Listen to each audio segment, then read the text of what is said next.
Well, hello lovely people. I'm just going to go through a few of the pitfalls of replacing this business. This is known as a fill, cistern fill. This is known as a cistern flush.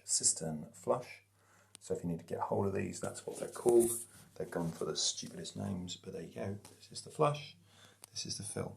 This is a roca. It's a smaller one of the rocas. It's slightly old, a roca, whatever. It's got these little silver discs on the top to flush it with. You need to, for a start, to take the top off. You've got the little silver disc. You have to pull the buttons out, and there's a little screw that you have to undo. If you try and remove the lid without doing that, you will break this. That will be bad, so don't do that. So let's have a quick look.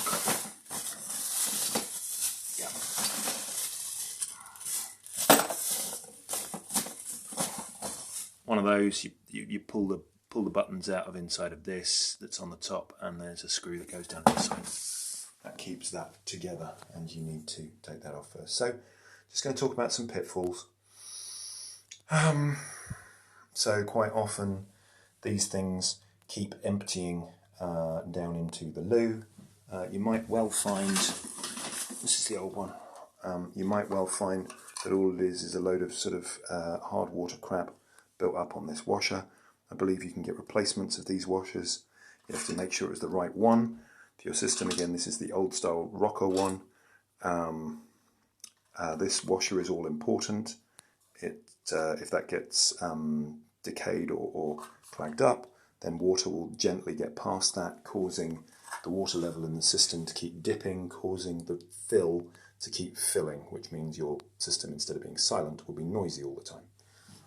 You can tell this, by the way, is if you open the loo and look down just at the back there, you'll see a little faint rippling on the water, which is where the small amount of spill is going. Obviously look down the sides for any leaks. Other things. Okay, what's been a pain in the backside? Massive pain in the backside is ordering the new rocker system and it not being the right one. Apparently, one needs to read all of these numbers that are underneath there. That's what you need to read, is all the numbers that are underneath here. And that should, with a reputable supplier, and don't just go to eBay, because that's what we did and it was a nightmare. Reputable supplier should be able to supply you exactly the right kit. Also, things that went wrong. Two things that go wrong. This wasn't working properly because there is a washer inside this housing. You'll have to turn your water off for this. There's a washer inside this housing that got split, so this wasn't working properly anymore. This is the old fill. You can see we tied it up so that it wouldn't keep filling when we were working around things, because we had the water on. We got an issue with this. Please make sure if you can that your pipes that lead to your cistern, down there, that one there, pipes that lead to the cistern, should have a little stopcock in them. If they don't, it's going to be a bit of a pain in the neck. You have to turn your water off at the mains for the house. Other things we hadn't noticed, but the replacement rocker system basically was wrong for what we had. They do different kits and we got the wrong one. Things you're going to have to do is make sure that you measure down here this. Make sure you measure that. The UK standard is slightly bigger than the European standard. Okay, very slightly bigger, but enough to mess everything up. So there they are, back to back. The top one's the old one, which is the UK standard, the grey one, and the white one is the European standard. They call the top one, even though nothing about it measures this, they call that 1/2 inch. So everything about it, the outside and the inside diameter, are both bigger than 1/2 inch. So this is actually about 7/8 of an inch across on the outside, but that can vary. And it's bigger than 1/2 inch on the inside as well. This one is 3/8 of an inch. I imagine in Europe it's got a metric measurement, and I think the internals on that are 3/8 of an inch. Oh yeah, if you're not in a high pressure area, make sure you take out the pressure choke thing that's in here. There's a pressure choke thing that stops this from getting the full whack of the mains when it's the fill getting the full whack of the mains. We left the one in here. This is quite a high pressure area, but it does take quite a while to fill.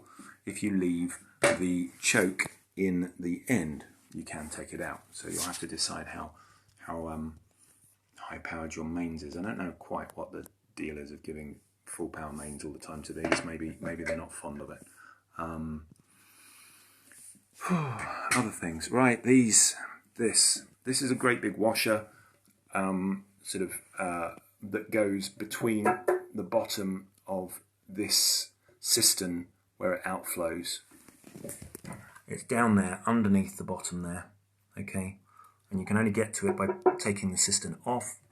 That washer, when we first put it back, was moved slightly, meaning that it wasn't doing its job, which means every time you flushed, all the water came out around the sides rather than down into the pan.